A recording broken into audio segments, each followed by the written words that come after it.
So moms and dads all over are dealing with a lot of the similar feelings of either loneliness, trying to figure out that how there's more to life, more they want to accomplish, guilt, shame, all of those things.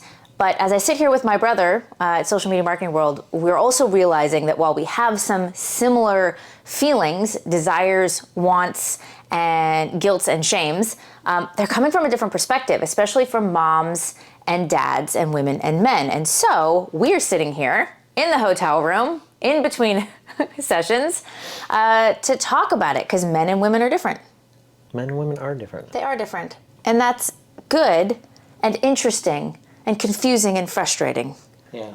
All at the same time. So, welcome to my brother. You guys have never met him. Derek Parker, he's amazing. I will link to his channel, his new YouTube channel below. You're gonna absolutely love it. But here's what I wanna talk about. We grow up, we find a partner, we maybe get married, we have kids.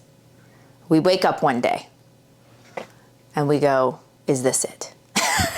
Have I peaked? Have I peaked? And then we feel massively guilty, because if the answer is yes, then does it mean we don't love our kids enough? Does it mean that our partners aren't? Does it mean that all these things aren't enough? And so I think we feel a lot of shame and guilt around, at least women do, around who do I tell?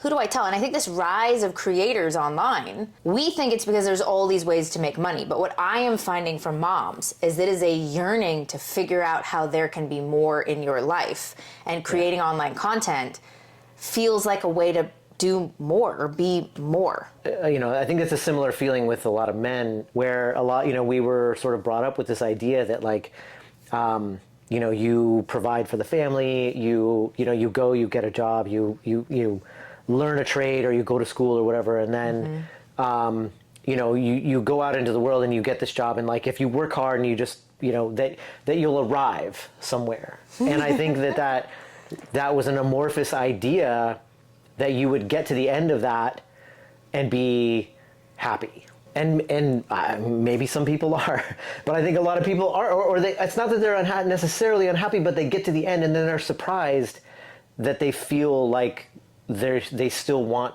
more, that they still want to move on. Right, which nobody told you us. that. Yeah. Nobody told you. Yeah. Oh, think about this. We're in this whole weird backswing of girls being told, you're going to find your partner, they're going to make you whole. Right. You complete me. The Jerry Maguire, you complete me, which is only what an insecure person would say, right? I was never a full person until I met you. Right. You're the Prince Charming, you're gonna save me. So then this whole feminist movement was like, we don't need men to save us. And you're like, but you're missing the point. You shouldn't need somebody to save you. You shouldn't need somebody to take care of you, but you should have a partner, a companion. The love isn't looking at each other, it's looking in the same direction idea. Right. And therefore, we've done this backswing of now women and moms that are like, well, I need to be completely self-sufficient. I need to completely, you need to be able to be all of these things. And it creates this independence that is exhausting. And then it is emasculating for men, because they're not needed anymore in this way. And so men are trying to find their purpose. And I think we're all online creating a bunch of content, trying to figure out how to get somebody to love us. That is fine. Yeah. Which we all just loved ourselves. And to exacerbate the problem, we're seeing the best versions of other people's online interpretation of their life, and they seem to have it all figured out. And so it seems even more like you've missed something, like you didn't get the memo. Oh, there's a whole thing. I can't remember what the hashtag is, but there's a hashtag of just seeing people in love, people cuddling, people holding hands, 30 seconds of somebody insanely happy. Don't do it, ladies. Don't do it. Once you do that, the algorithm knows it, and then it just starts showing you that, and then all you feel is sad loneliness that you're like, why do I? It's like the movie that ends with them getting married, and they're like, where is the movie after? What's the year after the marriage when the hard work actually starts? Yeah. Well, so from men's perspective, this yearning for more, is this it? What's the next step then from that? Because you have a journey of of getting back your health, taking back control, doing all these things, and that is a good path for people to go on. And your whole new YouTube channel really is about getting into your shop, because you come from an art of building background, right? Like getting into the shop to be that sort of anchor, that catalyst of creativity, of control, of opening your mind, like do these things that created this cascade effect. But how did you decide, how did you decide it was the time? And then how did you approach that from a guy's perspective? Because women go online and they join community. And I don't feel like men do that. Men are much more introvert or much more introspective about that process is what I'm finding. Yeah, I think the process was like, if you want to experience the process at like 12 o'clock at night, go into a room and shut off all the lights and then try to get to the other side of the room without running into anything. That's what it's felt like. It has not been an easy... Yeah, it wasn't a realization, or the realization was slow. So I think it's something where over time, it's just a feeling of something being a little bit off, starting to have questions about like why things were the way that they were and what was working and what wasn't working. And I found that I feel like I looked around and said, and felt like I didn't have a lot of control, right? Like I had chosen a trajectory and I was on it, and it wasn't quite working out the way that I wanted it to, but at the same time, it was like, it wasn't bad. I had a house and I had a family, and like my job, I got paid. It was like, I didn't have a reason to complain, you know? And so I felt like I couldn't be critical of that. And that felt like I didn't have control. It felt like I couldn't talk about it. I couldn't like doing anything to say like, oh, this needed, like saying that needed to change felt like wrong. I guess I don't know. Do you feel like it would make you a bad person, or do you feel like people would judge you? Because I don't know. The women. No, I didn't even worry about what other people were thinking about me. This was me looking in the mirror, and I was like, "What's wrong with you? Why are you having a hard time? Like, you got it good. Like in the grand scheme of things are they're okay. You know, like you shouldn't be upset. You shouldn't be complaining. You shouldn't need more." And so I think from there, a lot of that was like, well, one, the shop became a place for me.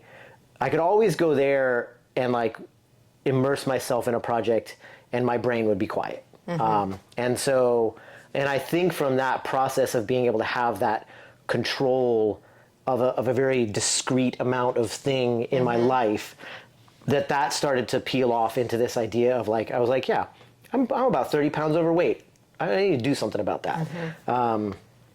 And so I started looking into like being more healthy, and then, but you know, you don't need to drink a beer or 2 beers every day after work. Like, so I started looking into that, and I you know, now I don't drink. Like, so there was all these things where I started saying like, I think what they were, looking back on them now, was a opportunity. I was looking for these little micro opportunities to regain control, or at least feel like I was getting control. And I think that has cascaded into this idea of running a business too. Like, I financially don't have control. I have control, you know, I could quit my job, but then I don't have my paycheck. Right. And but on the flip side of that, I also I don't get to double my paycheck either. Like, that is also out of my control. So yeah, it's been a slow burn, I guess. And it has come from an introspective place, wanting to like fulfill that like identity of like being a provider and like taking care of my family. And yeah, it is very introspective, as opposed to like I in fact, and interestingly, now that I'm saying it out loud, I'm way less interested in what people think of me today than I was 5 years ago. Like, the more I've gotten more control of like my health and my weight and my, you know, how much beer I was drinking, I don't care I care less about what people think. And I'm more interested in just projecting I try to be kind and thoughtful and like a good friend and a good husband and a good father, and the rest of it, I like, it's okay to be on a little bit of a journey of discovery, I guess. It's interesting because I actually think women are the opposite. Women care very deeply what everybody else, what they think of them. Yeah. And I think for the motherhood part, the hard thing is that, and I know I've even heard you say this, is that if you're going to spend time doing something, it has to be worth the time you're not spending with your kids. But also, spending 24 hours a day with your kids is not fulfilling. Like, they're really hard to spend 24 hours a day with your kids. Like, we're not built that way. You're not meant to spend 24 hours a day with your kids. I don't think you should spend 24 hours with anybody. You need some you time. Yeah, and I like that you're going into the shop. I think it's a lot of the reason why moms are starting businesses online, because it's something for them. Because we can feel like, oh, I have control of the kitchen. I have control of the house. I have control of these things. But they're never for us. They're always, and it's exhausting. It's exhausting. I'm telling you, feeding your children, especially when you have more than one, turns out is the most painful thing ever. Ever. I used to love being in the kitchen, and now they all have different viewpoints about what they want, and they are terrible at telling you something is good.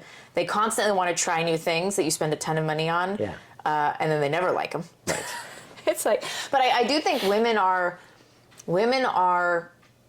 maybe more than men. One, they seek community more than men earlier on. Definitely earlier on. I think women do absolutely care about what the outside world thinks of them as mothers, as women, as independent, like as all of these things. And they like their close-knit community of safeness. Yeah. And in that space, we all complain all the time about things. We're all very open and honest. Yeah. But then to the outside world, so we're often very different around depending on who we're around. It takes a long time to integrate all the parts of ourselves to be what you're talking about, which is okay with just being me. And that's why someone like me who's online just being me all the time can be very alluring to the mom who goes, well, I can be me around you. Right. We can talk about this. Thank you for saying that out loud. But I couldn't say that to my family or my in-laws or the friends of my kids or things like that. And it takes that time. Like, we're writing this at Boss Mom book, if that reintegration of all your parts, if that actual goal isn't just to become one so that we can be the female version, the sensual version of whatever that means to a woman, and for you, the provider version, and then the intellectual person, the person that wants to have a voice and wants to be impactful, and then the nurturing person who wants to be the parent and the friend and all those things, that those parts can come out and play at different times, and they're not shameful or guilty of each other. But also that the ultimate goal is that we feel so completely comfortable with who we are as a whole person that we don't worry about being that person all the time around everybody else. And if men and women have that same goal, but they've arrived to it in different ways. Well, yeah, I guess I'm curious about this, because your point about community, about that women seek community, and I totally see that, and I that was not my instinct. I was highly effective at making the change that I felt I wanted in my life, but it's super lonely. Like, I don't share that with a lot of people. That's because I don't think there's many men communities out there. If that is effective, if finding the community is effective, it's the most effective. Then we need more dad communities. We need more dad communities. I guess because it's scientifically proven that men live longer.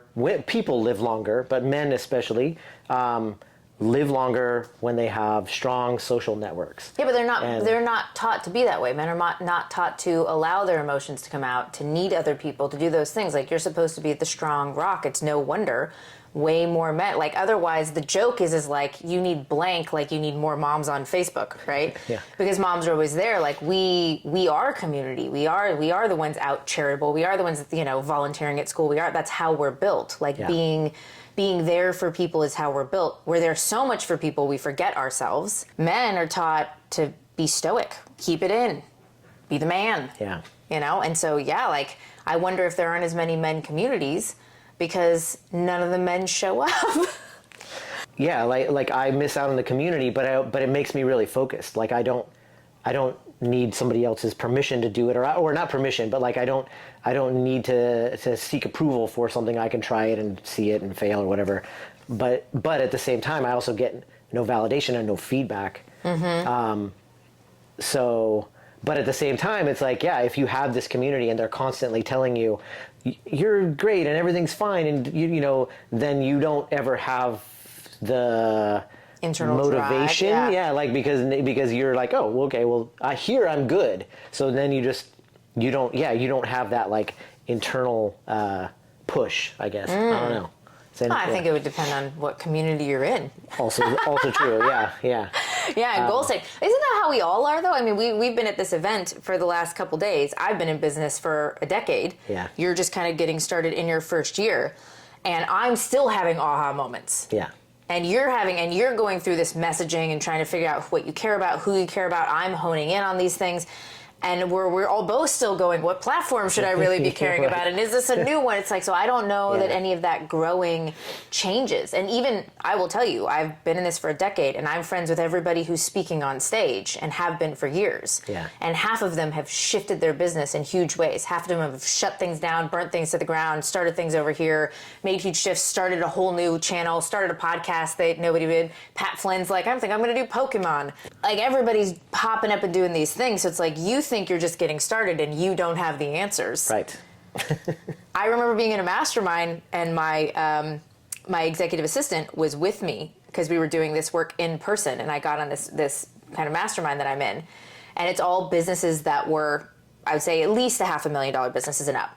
And we're sitting there talking about these problems, and people want to shut these things down and do this stuff. And at the end, she's like, oh my gosh, I just realized you guys have the same conversations we have, but mine are $1,000 problems and yours are $100,000 problems. And Right. she's like, but they're the same challenges.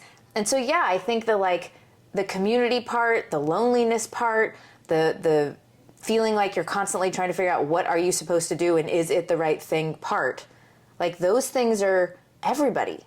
I feel like we're all figuring that. I think that's true. I think it's very true. Do you feel like, even in the midst of the uncertainty, that starting the channel, working through this process, and being in your shop and doing that has been not just because this is after the fact that you've actually taken some control, lost some of the weight, Right. stopped drinking, but now in this thing, even in the uncertainty, that it just at least feels like you are moving towards something? Yeah, I think that's true. Like moving, diving into the YouTube channel, to build a YouTube channel, because that seemed like a smart Which it is. avenue for me. Right. With my particular skill set, it seemed like a good direction to go. Has been fundamentally terrifying. And also like amusing at how much like I had become an expert in so many other domains that to be a novice at something feels really awkward, but also like Good for kind you. of fun. Yeah, like I appreciate it. Important. So, but it does feel like I have those moments now where I'm like, I put in X and I get out Y. Mm-hmm. And that isn't true for a lot of other things that I have done in my professional life. Right. And so even though the X might be really high and the Y might be really small. For now, I still see that equation happening, and I appreciate, it makes makes my heart glow.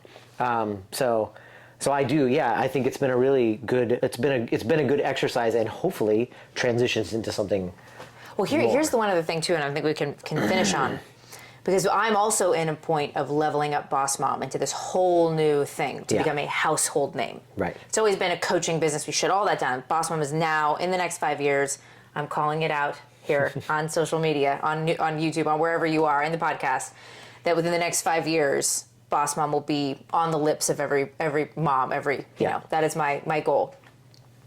It scares the frickin' daylights out of me. Like panic attacks, shedding my skin, who am I going to become? How different is my life going to be? I'm more scared of the success than I am of the failure half the time, of what that means about me, all of that stuff. Lots of therapy. Do it. It'll help. But the thing is that I never feel more alive than when I push through fear. Yeah. Because the stagnation that you're talking about, the is this it, Yeah. is where complacency lives. where you don't learn anything new. You're an expert in this thing, or you do the same thing, or you know the exact same shows you're going to watch. You know exactly how the night's going to go. You know exactly what those two beers are waiting for you. You know exactly what it is. And we like the comfort, but we're miserable. I have a good friend and a past client who is a marriage therapist that calls it stable misery. And the stability feels good to you.